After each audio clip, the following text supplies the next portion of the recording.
Hello friends, good morning. जय जगन्नाथ। कल्याणी सेनापति Odia blog रे आपण मानक स्वागत। आशा करछि प्रभु कृपारु आपण माने समस्त निहति भलरे थिबे और खुशी रे थिबे।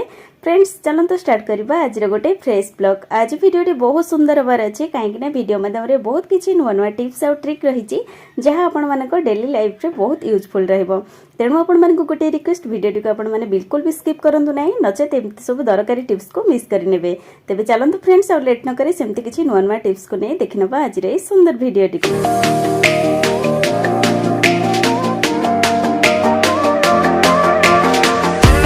सबुदिन पर वीडियो स्टार्ट करिया पूर्व आपण मानक मोर से गोटे रिक्वेस्ट, जदि भी कहीं आज आपण मानक भितर चैनल ले नुआ अछंती, प्रथमे पाखरे थिबा बेल आइकन को प्रेस करी चैनल को सब्सक्राइब कर नियंतु, जा द्वारा वीडियो प्रथम नोटिफिकेशन आपण मानक पाखरे पहुंचबो। आपण मानकर ए टिके टिके सपोर्ट मते आगो को जिबा को नियति मोटिवेट करबो बा मो पई आशीर्वाद भली निश्चय काम दबो। तबे फ्रेंड्स, चलंतु जानि नबा हमर आज प्रथम टिप्स टी कोन अछि। साधारणतः आमे माने घर को क्लीन करिया पई जेबे भी पोछा लगै थाउ, घरे एमती किछि जिंस बा एमती किछि जगह रही थाए जेउठी कि हम पोछा ठीक भाबे पहुंच पारे नै बा आमे सेठी पोछा लगै पर नै, जा द्वारा कि एमती तळे बहुत सारा मैला बा अळधु एमती लागि जाय थाए, जाको क्लीन करिया पई हमको बहुत प्रॉब्लम होय थाए।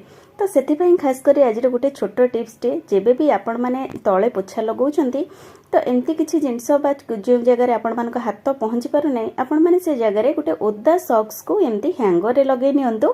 आ देखिबे बहुत इजी रे, जेते कम स्पेस थिले मध्य एमती हैंगर टी एमती फसी जिवो। आ जहाँ भी किछि मैला बा अळंधुल थिबो सेटा बहुत भल भाबरे हमें माने क्लीन करि परिबा। देखंतु से सेम प्रोसेस म एठी आपण मानक सहित शेयर करछि। फ्रिज हेउ किबा आपण मानकर कबोर्ड जा तळे कि हम माने बिल्कुल भी पोछा लगै पारि न थाउ, कारण जो जगह स्पेस थाए तो से जगह आराम से हम पोछाटी जाइपे बा पोछा आम भल से लगे कि क्लीन कर किंतु यही सब जगह कम स्पेस रे एमती रहूथिबारु बिल्कुल भी से जगह एमती पोछाले जहा द्वारा कि मैला अधिका बा अळंधु अधिका एमती ता तळे रही जाय थाए।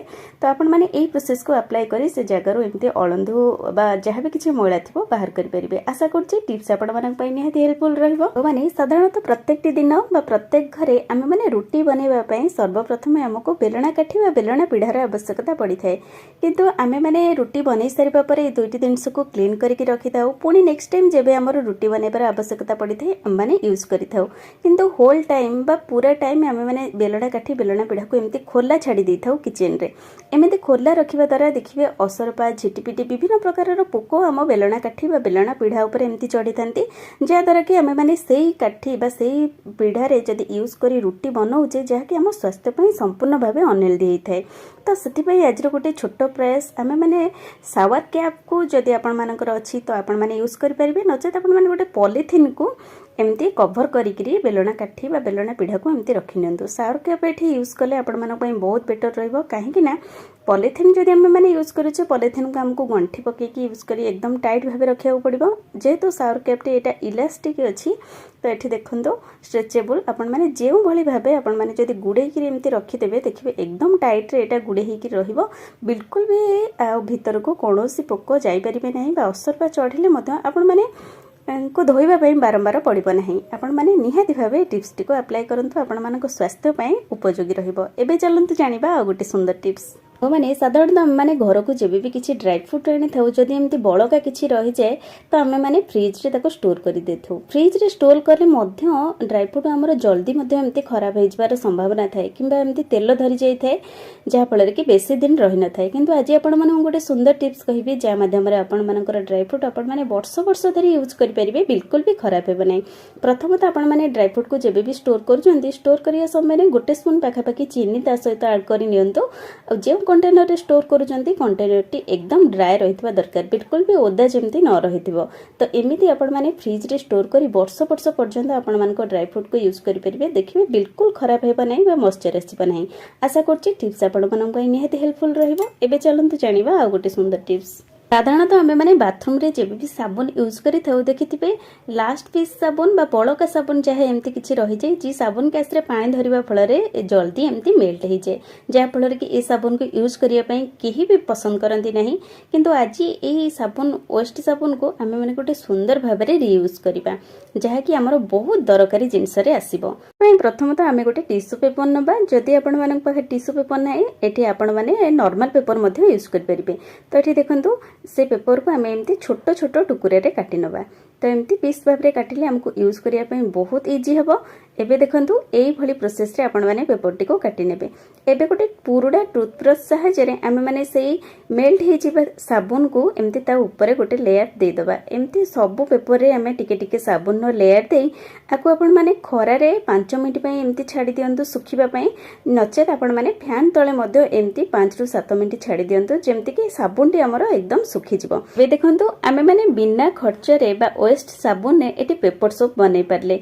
याको आपण माने पिला माने जदि स्कूल जाउचंदी से मानको मध्ये गोटे पॉकेट बनै कि देई परिबे जेमति कि से माने लंच टाइम रे हैंड वॉश करनेबे किबा आपण माने जदि ट्रैवल ले मध्ये जाउचंदी एमति किछि पेपर जदि आपण माने इजी रे नै कि जाउचंदी आपण मानको कोनोसी हैंड वॉश रो मध्ये आवश्यकता रहइबो नै। साबुन टी हमर एठी मेल्ट हे कि संपूर्ण भाबे नष्ट हो जाउथला किंतु आमे सेही नष्ट होउथिबा बा वेस्ट जिंस रे आमे माने एठी पेपर सोप बनेले जे हमर बहुत दरकारी जिंस टी।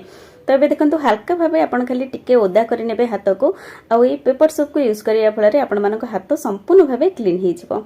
आशा करुच्ची आपण मैंने वेस्ट जिनस बहुत किसी बेनिफिट पाइबे। आई होप टिप्स आपण मान निहाती हेल्पफुल रहिबो। एबे चलंतु जानिबा नेक्स्ट टिप्स कोन अछि। माने साधारणतः आम मैंने घर को जेबे भी किछि वाटर बोतल एमती आनी थाउ वाटर यूज कर सरिया परे बोतल टिको आमे फोपाडी दै थाउ किंतु आज एई अदरकारी बोतल को आमे गोटे सुंदर रीयूज करबा जहा जानिबा परे आपण माने नेक्स्ट टाइम केबे भी आउ एई भली वाटर बोतल को फोपाडीबे नाही बा फिंगीबे नाही। सेति पई आमे माने प्रथम तो गोटे छुरी को गैस रे टिके गरम करि नबा आ बोतल कैप रो एमती जस्ट टिके तळ को एमती बोतल टी को काटि नबा। एबे हमें बोतल कैप टी को संपूर्ण भावे बाहर कर नेले देखंतु हमको पूरा बोतल टी रो एठी यूज करिवार आवश्यकता नाही केवल हमको एमती बोतल रो कैप पार्ट टी को यूज करिवार अछि। तो एबे आसंतु जानिबा आमे ए बोतल कैप को केउ जगह रे यूज करिबा। साधारणतः आमे माने घरे जेबे भी कपड़ा सुखै थाउ कपड़ा सुखैबा पय हमको क्लिप रो आवश्यकता पड़ी थाए। जेबे अधिक रु अधिक कपड़ा आमे सुखै थाउ क्लिप सेतबेले हमको शॉर्टेज पड़ी थाए। सेही टाइम रे आपण माने टिप्स को निहाती भाबे अप्लाई करंतु देखिबे पवन हैला खेणी हमको जहाबे किछि सुखै थाउ कपड़ा एमती तळे पड़ी जाय जहा परे कि हमको पूर्ण थरे कपड़ा को धोई करी क्लीन करबा को पड़ी थाए। देखंतु से टाइम रे आपण माने कपड़ा रे एई भली भाबे पछपटे आपण माने बोतल रो एक्स्ट्रा पार्ट को देइकरी आगो पटे एमती कैप टी को टाइट करि नियंतु देखिबे एकदम क्लिप भली काम करबो। आपण मानको एठी कपड़ा क्लिप रो आवश्यकता पड़िबो नै। जेते पवन हेले मध्य आपण मानको कपड़ा केबे भी ऊपर तळ को खसिबो नै बा तळे पडिबार चांस बिल्कुल भी रहिबो नै। आशा करछि सब गृहिणी मानक पई ए टिप्स टी निहाती हेल्पफुल रहइबो। आपण माने अदरकारी बोतल को फोपाडीबा पूर्वरु तार एई भली कैप पार्ट टी को आपण माने यूज करि नियंतु बा एमती स्टोर करि नियंतु जहा आपण मानकर दरकार समय रे यूजफुल आसीबो। हरि मध्य आमे माने पूरा बोतल टी को मध्य यूज करि परिबा। एठी देखंतु बोतल टी को आमे एमती जस्ट टिके तेरछेकरी काटि नबा जेमती ये गोटे हमरो यूजफुल बा मेजरमेंट कप हिसाब रे आमे माने एको यूज करि परिबा। आमे मानकर जेमती चाउल डाली किबा अटा डब्बा रे आमे माने नॉर्मल हाथ भरि कि एमती बाहर करि थाउ किंतु आपण माने जदि ए डब्बाटी को बा ए बोतल टी को एठी यूज करूचंती देखिबे ओदा हाथ बा हाथ भरिबा दको चाउल डाली अटा रे जल्दी पोक लागि जाय किंतु आपण माने ए डब्बाटी को यूज करि नियंतु जहा फल रे ए सब जिंस रे बिल्कुल पोक लागिबे नै आ आपण मानको मध्य गोटे मेजरमेंट कप मिलि जबो जहा माध्यम रे आपण माने यूज करि परिबे। आई होप टिप्स आपण मानको निहाती पसंद आसीबो। एबे चलंतु जानिबा नेक्स्ट टिप्स कोन अछि।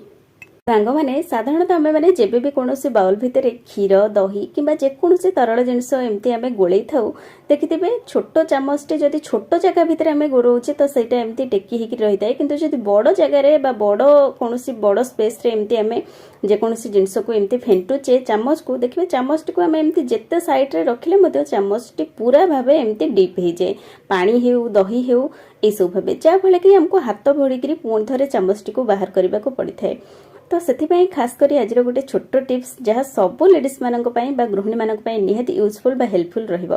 तो प्रथमत आपण माने जदी जे कोनसी बड़ जगह रे स्पून भरि करी आपण माने एमती गोळेबा को चाहुचंदी से स्पून रे आपण माने गोटे रबर को 2-3 परस्त एमती गुडे नियंतु जा फल रे कि गोटे स्पून रे लीड आसी जिवो आ आपण माने याको जेउ जगह रे मध्ये रखिबा पई चाहिबे देखबे स्पून बिल्कुल भी खसिबो नाही एकदम एमती लाखी करी रहिबो।